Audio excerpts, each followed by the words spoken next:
नमस्कार, मैं हूं आपके साथ अंकिता पाल। सीधा आपको लिए चलते हैं। हरियाणा विधानसभा सत्र का आज 5वां दिन है और लगातार सदन की कार्रवाई जारी है।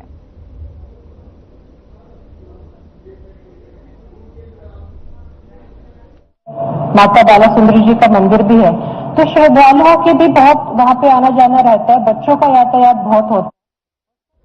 तो आपको बताते चलें कि हरियाणा विधानसभा का आज 5वां दिन है और लगातार यहां पर अपनी जो बजट सत्र है वो लगातार जारी है और लगातार जो विधायक है वो अपनी बातों को रख रहे हैं। और अगर विनेश फोगाट की बात की जाए तो इन्होंने भी यहां पर धनराशि देने की बात कही है। इसका मुद्दा भी जोरों शोरों से चला है। इस काम को पूरा करवा दिया जाएगा ताकि जो सुविधा लोगों को मिलनी चाहिए उससे वो इस साल समय सीमा सर आप तय करके जरा बता दें तो अच्छा होगा। अध्यक्ष महोदय, इसमें डिले काम एनएच के पास पहले बात जमीन मिली नहीं, जमीन उपलब्ध होने के बाद में इंक्रोचमेंट था, फिर उसमें समय लग गया, इसलिए जल्दी से जल्दी बस स्टैंड का कार्य पूरा करवा दिया जाए। ठीक है, चलिए। समय सीमा निर्धारित अगर कर देते तो सर वो थोड़ा सा चलो दिसंबर इसी वर्ष दिसंबर 25 8 साल तक पहले डिले कोशिश पहले करेंगे, लेकिन दिसंबर 25 तक कार्य पूरा कर लिया जाए। सर और जल्दी हो सके तो बहुत आभार है। चलिए, माननीय सदस्यगण, अब प्रश्नकाल समाप्त होता है और मैं ये जरूर कहना चाहूंगा कि अगर हम अपनी बात को संक्षिप्त में रखें, और टू द पॉइंट रखें, तो मुझे खुशी है कि आज पूरे के पूरे प्रश्न जो हैं वो लग गए, क्योंकि जो भी चलन आपने किया, आपको बहुत बहुत बधाई देते हैं। आप सब बधाई के पात्र हैं, क्योंकि जो भी अलर्ट मेंबर होते हैं वो प्रश्न लगाते हैं, समय से प्रश्न लगाते हैं, उनके प्रश्न एडमिट होते हैं और एडमिट होने के बाद अगर प्रश्न काल के अंदर उनका नंबर ना आए तो उनको भी दुख होता है और कहीं ना कहीं जो एक ओरल वो एक सवाल जवाब करना चाहते हैं उससे वो छूट जाते हैं। तो मैं सभी को बहुत बहुत बधाई दूंगा। माननीय सदस्यगण, आज सदन की कार्रवाई देखने के लिए दर्शक दीर्घा में पंजाब यूनिवर्सिटी के सायकालीन अध्ययन विभाग बहु विषयक अनुसंधान केंद्र के विद्यार्थीगण तथा अतिथि संकाय उपस्थित हैं। मैं अपनी तथा पूरे सदन की तरफ से उनका स्वागत करता हूं। माननीय सदस्यगण, आज सदन की कार्रवाई देखने के लिए अध्यक्ष दीर्घा में डॉक्टर संतराम देशवाल उपस्थित हैं। वह लोक साहित्य तथा लोक संस्कृति पर लगभग 30 पुस्तकें लिख चुके हैं। हिंदी साहित्य के क्षेत्र में पद्मश्री पुरस्कार से सम्मानित होने वाले वो पहले हरियाणवी हैं। मैं अपने तथा पूरे सदन की तरफ से डॉक्टर संतराम देशवाल जी का स्वागत करता हूं। माननीय सदस्यगण, मुझे सदन को सूचित करना है कि श्री राजेश नागर खाद्य नागरिक आपूर्ति तथा उपभोक्ता मामले राज्य मंत्री ने मुझे पत्र के माध्यम से सूचित किया है कि वह पारिवारिक समारोह में शामिल होने के कारण आज दिनांक 13 मार्च 2025 को सदन की बैठक में उपस्थित नहीं हो सकते हैं। इसी प्रकार श्री अनिल विज ऊर्जा मंत्री ने पत्र के माध्यम से मुझे सूचित किया है कि वह बीमार होने के कारण आज दिनांक 13 मार्च 2025 को सदन की बैठक में उपस्थित नहीं हो सकते हैं।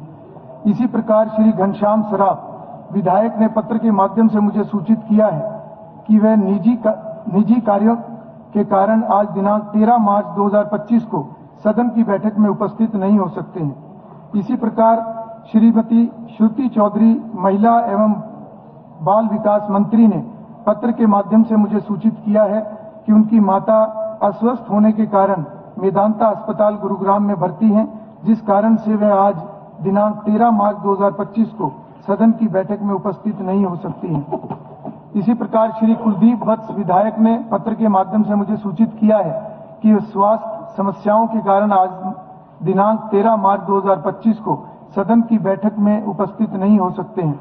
इसी प्रकार श्री परमवीर सिंह विधायक ने पत्र के माध्यम से मुझे सूचित किया है कि उनकी पत्नी की तबियत ठीक न होने के कारण वह आज दिनांक 13 मार्च 2025 को सदन की बैठक में उपस्थित नहीं हो सकते हैं। इसी प्रकार श्री राजेश जून विधायक ने ईमेल के माध्यम से मुझे सूचित किया है कि उन्हें अपनी आंखों के इलाज के परामर्श के लिए आज दिल्ली जाना है, जिसकी वजह से आज दिनांक 13 मार्च 2025 को सदन की बैठक में उपस्थित नहीं हो सकते हैं। इसी प्रकार श्री मनमोहन भडाना विधायक ने पत्र के माध्यम से मुझे सूचित किया है कि वे व्यक्तिगत कारणों से आज दिनांक 13 मार्च 2025 को सदन की कार्रवाई में उपस्थित नहीं हो सकते हैं। माननीय सदस्यगण, मुझे श्री अशोक कुमार अरोड़ा विधायक द्वारा असहाय पशुओं की शोचनीय स्थिति से संबंधित ध्यान आकर्षण सूचना संख्या 25 प्राप्त हुई है। मैंने यह सूचना आज के लिए स्वीकृत की है। इसी प्रकार से श्री मनदीप चट्ठा विधायक द्वारा दी गई ध्यान आकर्षण सूचना संख्या 29 को समान विषय का होने के कारण ध्यान आकर्षण सूचना संख्या 25 के साथ जोड़ दिया गया है। श्री मनदीप चट्ठा विधायक चर्चा के समय स्पष्टीकरणात्मक प्रश्न पूछ सकते हैं। इसी प्रकार से श्री बलवान सिंह दौलतपुरिया विधायक द्वारा दी गई ध्यान आकर्षण सूचना संख्या 38 को समान विषय का होने के कारण ध्यान आकर्षण सूचना संख्या 25 के साथ जोड़ दिया गया है। श्री बलवान सिंह दौलतपुरिया विधायक चर्चा के समय स्पष्टीकरणात्मक प्रश्न पूछ सकते हैं। अब श्री अशोक कुमार अरोड़ा विधायक अपनी सूचना पढ़ें। नॉन ऑफिशियल डे थर्सडे होता है। हमने भी सड़क सुरक्षा और बढ़ती हुई दुर्घटनाओं पर एक नॉन ऑफिशियल रेजोल्यूशन दिया है, तो आपसे अनुरोध है काइंडली उसका भी स्टेटस बता दें। और बहुत सारे और भी ध्यान आकर्षण प्रस्ताव हैं ताकि वो अंडर कंसिडरेशन है। और भी कॉलिंग अटेंशन मुझे मिले हैं और इस तरह के शॉर्ट टर्म डिस्कशन वो भी आए हुए हैं। सभी अभी विचाराधीन है और उनका आपको सूचना मिलती रहेगी जैसे जैसे जो टेकअप होगा। धन्यवाद जी। धन्यवाद स्पीकर सर। मैं इस सदन का ध्यान तत्काल सार्वजनिक मुद्दे बेसहारा जानवरों की दयनीय स्थिति की ओर आकर्षित करना चाहता हूं।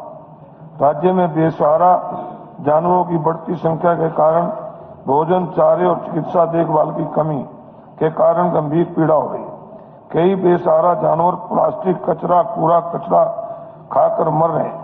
इसके अतिरिक्त आवारा मवेशियों से होने वाली दुर्घटना भी बढ़ी है, जिससे मानव जीवन और जानवरों दोनों के लिए खतरा पैदा हुआ है। पर्याप्त पशुओं और चारे की व्यवस्था के अभाव ने स्थिति की ओर ज्यादा खराब कर दिया। सरकार को उचित अपशिष्ट निपटान सुनिश्चित करने, पशु आश्रयों की स्थापना करने और आवारा जानवरों की आबादी को नियंत्रित करने के लिए प्रभावी नसबंदी कार्यक्रम लागू करने के तत्काल कदम उठाने चाहिए। मैं संबंधित मंत्री से अनुरोध करूंगा कि वे बेसहारा पशुओं के कल्याण और सुरक्षा के लिए की जा रही उपायों को चेकिंग्स हों प्रॉपर तरीके से। रोज कोई ऐसा दिन नहीं है जिस दिन कोई ना कोई गौ माता हमारी एक्सीडेंट का शिकार नहीं होती। मानव जीवन को भी उसमें नुकसान पहुंचता है। साथ में जहां तक फसल का, किसान का भी नुकसान होता है, बहुत ज्यादा नुकसान होता है। मंत्री जी, जहां तक कुत्तों की बात है, मैं सैर करने जाता हूं, अब तो मैं घर पे ही कर लेता हूं। बाहर निकलो तो एक डंडा साथ में लेके जाना पड़ता है। 10-10 का झुंड है बाहर कि कौन इकट्ठे होके ना पड़ जाए। तो sterilisation is very very important. और ये जो गौ माता का ये जो आपने कोई बोर्ड बनाया है जो कि बेसहारा गौओं के लिए स्पेशली डील करे, और गौशालाएं तो हैं, ग्रांट्स और बढ़ाई जानी चाहिए उनके लिए, साथ ही आश्रय बनने चाहिए बेसहारा पशुओं के लिए। बहुत बहुत धन्यवाद सर। श्री बलवान सिंह दौलतपुरिया। धन्यवाद स्पीकर साहब। स्पीकर सर, मंत्री जी ने काफी कुछ बताया, आर्थिक सहायता भी कर रहे हैं, उनके रख रखाव के लिए कर रहे हैं। और हरियाणा प्रदेश की 2 करोड़ 80 लाख जनता ने सर्वसम्मति से इसी महान सदन में गौ संवर्धन संरक्षण कानून बनाने का काम किया, तो हम सभी गौ माता की रक्षा के लिए वचनबद्ध हैं। तो मंत्री जी, मैं आपको बताना चाहूंगा कि जो आप फंड देते हो गौशाला में, वो फंड पर्याप्त नहीं है। आर्थिक तौर पे गौशाला की स्थिति बड़ी पुअर है। वो मैनेजमेंट कमेटी दिसंबर से लेकर मार्च तक गौ कथा कराती है, हफ्ते 10 दिन की, ताकि कोई हमारे जैसे लोग जाएं या दूसरे लोग जाएं, कुछ चंदा दे, और उनको 10-15 लाख 20 लाख तक का सहारा होता है, उनको 1 साल निकलता है। और आपने जो बोर्ड बना रखा है उससे भी आता है। मेरा आपसे एक सुझाव है कि डी प्लान से प्रत्येक गौशाला को हर साल 5 लाख रुपया देने की आप घोषणा करें। डी प्लान से जो हमारी होती है उसमें प्रत्येक गौशाला को शेड के लिए बनाया जाए। ये बेसहारा पशुओं की समस्या गांव में कम है स्पीकर सर, क्योंकि प्रत्येक गांव में लगभग गौशाला बढ़ गई। मेरे फतेहाबाद जिले के भट्टू ब्लॉक एक ऐसा है, हरियाणा छोड़े पूरे भारत में एक सिंगल ब्लॉक है जिसके प्रत्येक गांव में गौशाला है। इतने गौ भक्त हैं, सारे उसको अच्छी तरीके से चलाते हैं, वहां पे नहीं। लेकिन ये समस्या शहरों में है। तो शहरों में मैं माननीय मंत्री जी से कहना चाहूंगा कि शहरों में जो बेसहारा पशु हैं, आप उनकी गांव की गौशाला में 150 के अनुसार उनको भेजें, लेकिन भेजने के साथ साथ आप उनको 10-10 लाख रुपए ग्रांट देने का काम करें, ताकि मैनेजमेंट कमेटी के सदस्य उन पशुओं को लेने में आनाकानी ना करें, उनकी अच्छी तरीके से देखभाल करें। क्योंकि हम सभी साथी गौशाला में जाते हैं, आर्थिक तौर पर प्रत्येक गौशाला की स्थिति बड़ी दयनीय है। और इसी तरह से स्पीकर सर, जो ईओ होते हैं नगर परिषद के, नगर पालिका के, उनकी आप जिम्मेवारी तय करें। जिस भी शहर में ज्यादा बेसहारा पशु होंगे आपकी जिम्मेवारी होगी। अगर अधिकारी अपनी जिम्मेवारी समझें और चेयरमैन बखूबी तरीके से काम करें तो हम इसको अच्छी तरीके से संभाल सकते हैं और हमारा शहर को हमें बेसहारा पशुओं से मुक्त कर सकते हैं। हमारे बुन्ना में एक छोटा सा शहर है और वहां पे हमारी चेयरपर्सन है श्रीमती अर्पणा पसरिजा। वो इतनी लेडी अच्छा काम करती है कि आज पूरे हरियाणा में बुन्ना शहर के अंदर आपको कोई भी बेसहारा पशु नहीं मिलेगा। आपको इनके बाद शॉर्ट में करो, प्रश्न पूछिए। उससे चेयरमैन की हमें प्रशंसा करनी चाहिए जी। पूरे हरियाणा में एक ऐसा बुन्ना शहर है जहां पे बेसहारा पशु मुक्त शहर है। वो उस लड़की की बदौलत वो इतना मेहनत करती है, अधिकारियों साथ ही घूमती है। और कई बार अधिकारियों इस पे ध्यान देना चाहिए। लोग सुबह छोड़ देते हैं अपनी गाय को और दूसरों को, और शाम को पकड़ लेते हैं। ऐसे आदमियों को आइडेंटिफाई करना चाहिए। भाई सुबह छोड़ दें, शाम को उनके घर जाते हैं, तो उनके ऊपर भी कोई न कोई कार्रवाई होनी चाहिए। धन्यवाद। स्पीकर साहब, एक और सवाल मंत्री से पूछना चाहूंगा। और क्योंकि बंदरों और कुत्तों के काटने के बाद जब हॉस्पिटल में ले जाया जाता है तो वहां वैक्सीन नहीं होती, तो मंत्री जी क्या उचित व्यवस्था इस प्रकार की जाएगी? पहले तो यह है कि इनका प्रबंध किया जाए, परंतु फिर भी अगर कोई घटना घट जाती है तो अस्पतालों के अंदर उचित वैक्सीन की व्यवस्था नहीं है, क्या पूरी की जाएगी? मंत्री जी, मैं आपके माध्यम से अपने तीनों साथियों को बताना चाहूंगा कि जो जो सुझाव या जो जो प्रश्न इन्होंने किए हैं उन पर सभी पर और बेटर तरीके से रेगुलर काम चल रहा है। मैं आंकड़े गिनाऊंगा, पढ़ के सुनाऊंगा, क्योंकि टेबल पर भी सारा जवाब दे दिया गया है, वो पढ़ लें।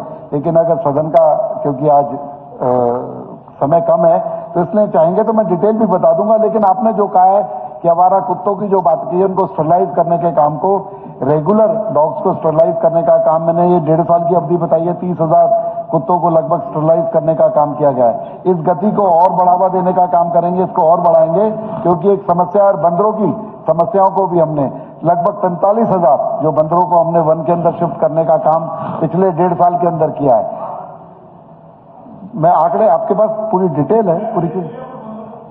अब मैं कह रहा हूं इस तरीके से गौवंश भी 1,85,000 का जो अनुदान था उसको बढ़ाकर 1,63 करोड़ करने का काम जो गौचारे का है वो हमने किया। और आपकी जो चिंता है कि आज 10 रुपए बछड़ी को, 20 रुपए गाय को और 25 रुपए नंदी को जो हर रोज चारे के दिए जाते हैं वो पर्याप्त नहीं है। तो मैं ये कहना चाहूंगा कि जो गांव के अंदर जो गौ संवर्धन है वो ठीक तरीके से होता है, लेकिन शहरों के अंदर ज्यादा समस्या है। और हम हर डिस्ट्रिक्ट के अंदर एक गौ अभ्यारण्य, जैसा कि पानीपत और हिसार के अंदर अभी बनाया गया है, ऐसे बड़े बड़े गौ अभ्यारण्य बनाकर अगले 1-1.5 साल के अंदर सारी जो गौओं को उसमें शिफ्ट करने का काम करेंगे। और जो जरूरत पड़ेगी चारे की, क्योंकि रेगुलर 10 साल के अंदर 100 काम करवा लेते। मुख्यमंत्री चले गए, मैं होली वाले दिन पवित्र काम कर दो। पवित्र काम है गौओं के चारा की, और जो मैं बता रहा हूं उसको बढ़ा दो। माननीय सदस्य होगा, उनका काम है, कहीं और घटा दो। माननीय विधायक जी, आप देखिए, मैं आपके माध्यम से बताना चाहता हूं, 1,85,00,000 रुपए की जो ग्रांट थी उसे बढ़ाकर 163 करोड़ करने का काम किया। और गौरक्षा बजट भी 212 गुना बढ़ाने का काम किया हमने 10 साल के अंदर। 212 गुना, जो 2 करोड़ था उसे 425 करोड़ करने का काम किया। समय समय पर इसकी जैसे जैसे जरूरत होगी उसको बढ़ाने का काम करेंगे। और आपकी चिंता जायज है, हमारी भी यही चिंता है। जब भी गौ संवर्धन कानून हम सब सर्वसम्मति से लेकर आए थे और इसको आगे करने का काम करा, इस चिंता के अंदर आपको जो चिंता आपने जताई है वो हमारी भी, और बेटरमेंट आपको आने वाले दिनों में दिखाई देगी। देखिए, ये एक बहुत ही महत्वपूर्ण विषय है और इस पे चर्चा आज इसीलिए कॉलिंग अटेंशन जो है वो एक्सेप्ट भी किया गया। सरकार ने अपना पक्ष रखा, परंतु मुझे एक चीज बहुत अच्छी लगी जब माननीय सदस्य बलवान सिंह जी ने एक उदाहरण दिया कि हमारे प्रदेश के अंदर एक ऐसा प्रयास भी किया जा रहा है इस विषय के ऊपर कि वहां पर कोई भी इस प्रकार का बेसहारा पशु, कोई भी गोवंश हमें दिखाई नहीं देता। तो गुना के अंदर तो मुझे लगता है कि इस विषय पे हम सब भी थोड़ा सा गंभीर होके जनप्रतिनिधि के नाते, क्योंकि मेरा अपना ये एक तजुर्बा है कि जनप्रतिनिधि जिस विषय के ऊपर इंटरेस्ट लेके अपने जागरूकता के नाते लोगों को इन्वॉल्व करने के नाते जब भी कोई प्रयास करता है, निश्चित रूप से उसमें अच्छे रिजल्ट जो आते हैं। और ये एक ऐसा विषय है जो आस्था से जुड़ा हुआ विषय भी है और सेफ्टी से जुड़ा हुआ विषय भी है, क्योंकि विषय बंदरों का, कुत्तों का वो भी एक आया है। सरकार अपने स्तर पर इसमें कदम उठाए और हम भी इसके अंदर और सामाजिक संस्थाओं को भी इन्वॉल्व करते हुए और हम खुद इसमें एक एक्टिवली इसके अंदर हम पार्टिसिपेट करें, तो मुझे लगता है कि नतीजे और भी अच्छे आ सकते हैं। क्योंकि ये केवल सरकार का विषय ऐसा नहीं है, ये सभी समाज का विषय है और सभी को इसमें हिस्सा ले। जी डॉक्टर साहब, आप इसमें स्पीकर साहब अध्यक्ष जी कि शहरों में जगह कम है और संख्या ज्यादा है, तो मेरी दरखास्त थी आपसे, आपके माध्यम से मंत्री जी को मैं कहूंगा कि गांव में, शहरों में संख्या ज्यादा है, गांवों में अगर हमारी जो गौशालाएं हैं उनमें अगर हम शिफ्ट करने का अगर कोई ऐसा प्रोविजन रखें और वहां ग्रांट बढ़ जाए तो ये भी एक अच्छा कदम होगा। गांव में जो है इसको रखें तो बहुत अच्छा इसमें कोई और सार्थक सुझाव अगर कोई दे सके, जी कोई सार्थक सुझाव हो जिसके ऊपर एक मंथन हो, आगे सरकार भी कोई कदम उठा सके और हम भी समाज के नाते कोई कदम उठा सके। सुझाव इसमें सर, स्पीकर सर, गऊ चरान जो थे हमारे बुजुर्गों ने गऊओं के लिए ही छोड़े थे, वो पंचायतों पे चले गए। जब जिसका किसी का घर खोस लोगे तो वो तो सड़क पे ही आएगा। आपकी हमारी भी कोठी कोई खोस लेगा तो आप सड़क पे ही आ जाएंगे। तो गऊ चरांद के नाम से जितने भी अपने हरियाणा में गऊ चरांद है उस पर विचार करना चाहिए, उनका घर दिलाना चाहिए। और दूसरा, जैसे गऊ अभ्यारण्य थे वो गऊ अभ्यारण्य ही है गऊ चरांद, उनको दोबारा से उसी तरह से करना चाहिए, गऊओं के लिए देना चाहिए वो। दूसरा, जो फॉरेस्ट है, फॉरेस्ट के जितने जंगल हैं उनकी चारदीवारी करा के उसमें भी गऊओं का काम चल सकता है। वो फॉरेस्ट भी रहेगा और गौचरांद भी रहेगा, उसमें तालाब हो जाएंगे, पानी हो जाएगा, गौशाला भी किसी किनारे में बड़े स्तर पे हो सकती है। ये सारे काम हो सकते हैं, कोई बड़ा काम नहीं है। हमने पूर्वजों ने जो हमारा काम किया था अगर हम उसकी नकल मार लेते समस्या ही खत्म हो जाएगी।